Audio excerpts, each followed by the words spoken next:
दोस्तों, ब्यूटीफुल हिंदी कहानी में आपका स्वागत है। आज की कहानी है शादी से पहले माँ बन गई।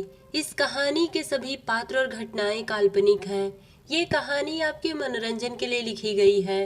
अगर ये कहानी आपको अच्छी लगे तो लाइक करें, शेयर करें। चैनल पर पहली बार हैं तो प्लीज़ मेरे चैनल को सब्सक्राइब करें। निर्मला जी की 3 बेटियां और एक बेटा था। बड़ी बेटी का नाम संध्या था और 2 छोटी बेटियों का नाम नम्रता और सोनम। घर की बड़ी बेटी होने के नाते संध्या को अपने घर के सभी सदस्यों की जिम्मेदारी उठानी थी। संध्या एक प्राइवेट कंपनी में नौकरी करती थी।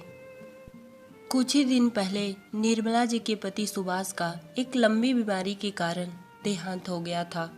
सुभाष ने मरने से पहले अपनी बड़ी बेटी संध्या से कहा, बेटा संध्या, मुझे वचन दो कि तुम इस घर की बड़ी बेटी होने के नाते अपने घर की जिम्मेदारियां अच्छे से निभाओगी।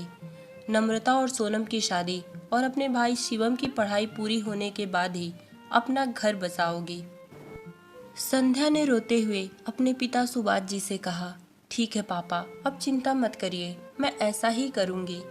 आज से मेरे छोटे भाई बहन मेरे भाई बहन नहीं बल्कि मेरे बच्चे जैसे हैं। समय बीतते गया। नम्रता और सोनम भी अब धीरे धीरे बड़ी होती गईं। एक दिन संध्या की माँ निर्मला ने संध्या से कहा, बेटा, अब तुझे अपनी बहन नम्रता के शादी के बारे में सोचना चाहिए।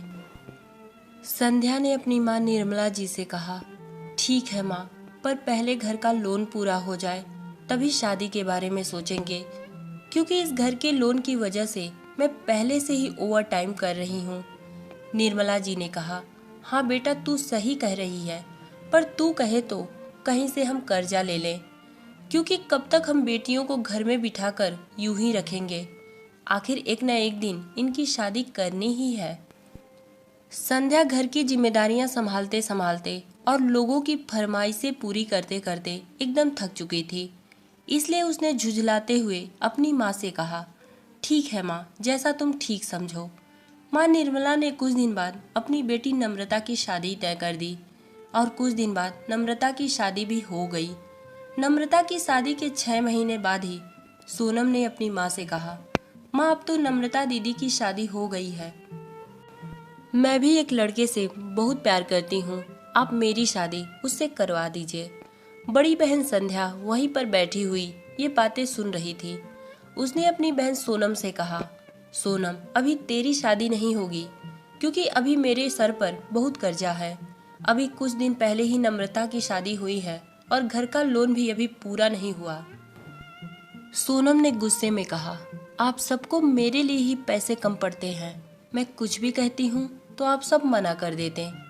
संध्या ने अपनी बहन सोनम से कहा, सोनम, ये कोई छोटी मोटी चीज नहीं है, ये शादी है।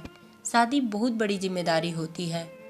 संध्या की माँ निर्मला जी के दिमाग में पता नहीं क्या चल रहा था। उन्होंने संध्या से कहा, बेटा संध्या, ये बात सही है कि शादी बहुत बड़ी जिम्मेदारी होती है, मैं मानती हूँ, पर सोनम की भी शादी तो कभी न कभी करनी ही है। अगर कोई लड़का इसे पसंद है तो कुछ इधर उधर करके इसकी भी शादी कर देते हैं। तेरी दोनों बहनों की शादी हो जाएगी तो तेरी भी तो शादी करनी है, नहीं तो ऐसे करते करते तेरी उम्र निकल जाएगी और तुझे कोई पूछेगा भी नहीं। संध्या ने अपनी माँ से कहा, माँ, इतनी सारी जिम्मेदारियाँ उठाने के बाद मुझे वैसे भी कोई पूछेगा नहीं। मैं दिखने में पता नहीं पर मन से अंदर ही अंदर बूढ़ी हो चुकी हूँ। अब मुझे शादी ब्याह में कोई इंटरेस्ट नहीं।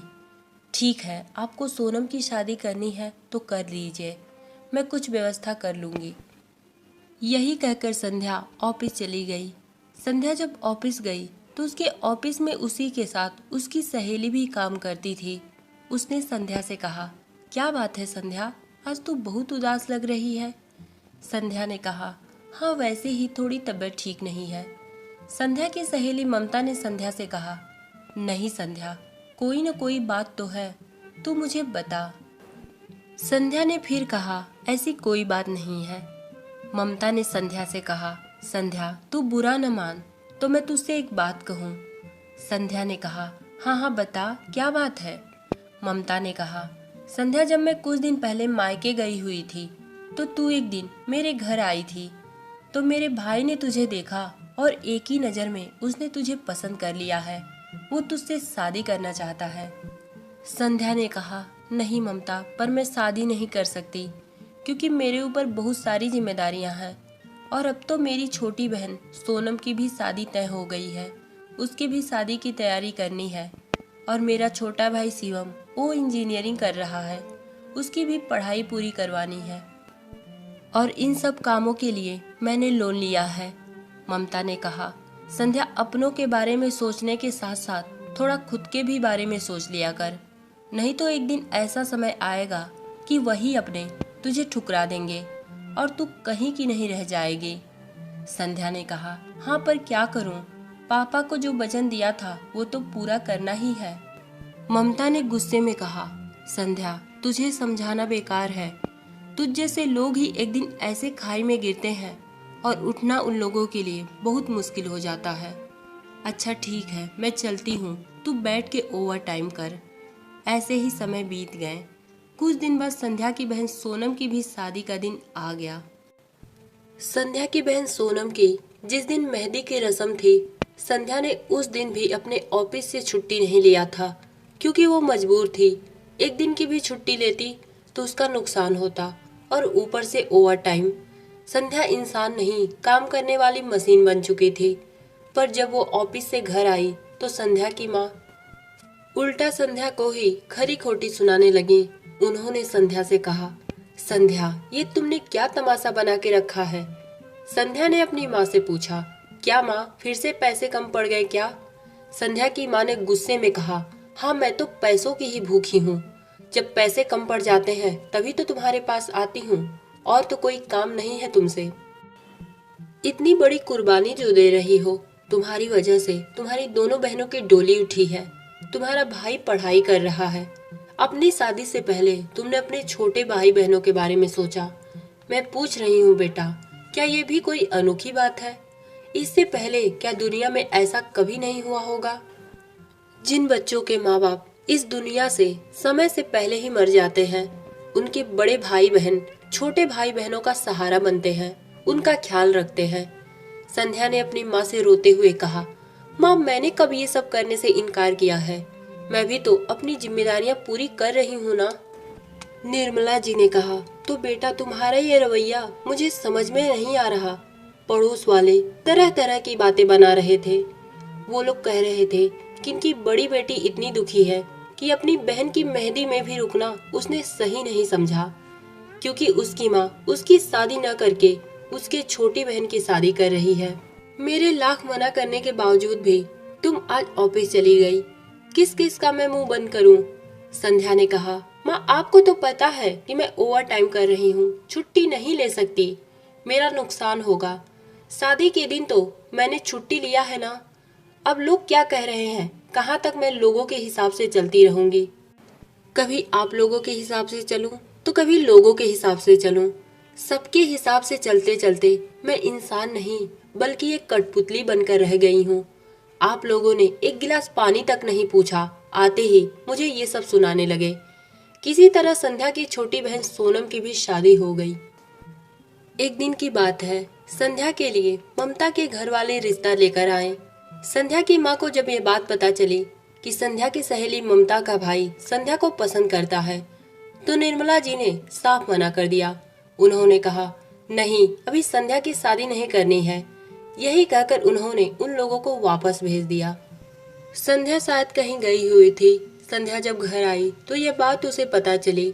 उसकी माँ ने संध्या को बताया कि संध्या, तेरी सहेली ममता के मायके वाले तेरे लिए रिश्ता लेकर आए थे। मुझे पता है उन लोग क्यों रिश्ता लेकर आए थे, कमाऊ लड़की पा जाएंगे। मैंने उन्हें साफ मना कर दिया। बेटा, मैंने ठीक किया ना? बेटा, अभी तो तुझे अपने भाई शिवम की पढ़ाई भी पूरी करवानी है और अभी तो घर के लोन भी बाकी है। उसके बाद तेरी शादी कर देंगे। कौन सा तू बूढ़ी हो जा रही है? अपनी माँ के मुंह से ये बातें सुनकर संध्या के आंखों में आंसू आ गए और वो मन ही मन सोचने लगी कि माँ, मैं तो भूल ही गई थी कि मेरे सीने में भी दिल है। एक दिन संध्या की माँ निर्मला जी कहीं गई हुई थी। रास्ते में ही उनका एक्सीडेंट हो गया और मौके पर ही उनकी मौत हो गई। संध्या अपनी माँ के लिए बहुत रो रही थी। पर अब क्या करे, अब तो जो होना था सो हो गया। संध्या बहुत ही अकेली पड़ गई थी।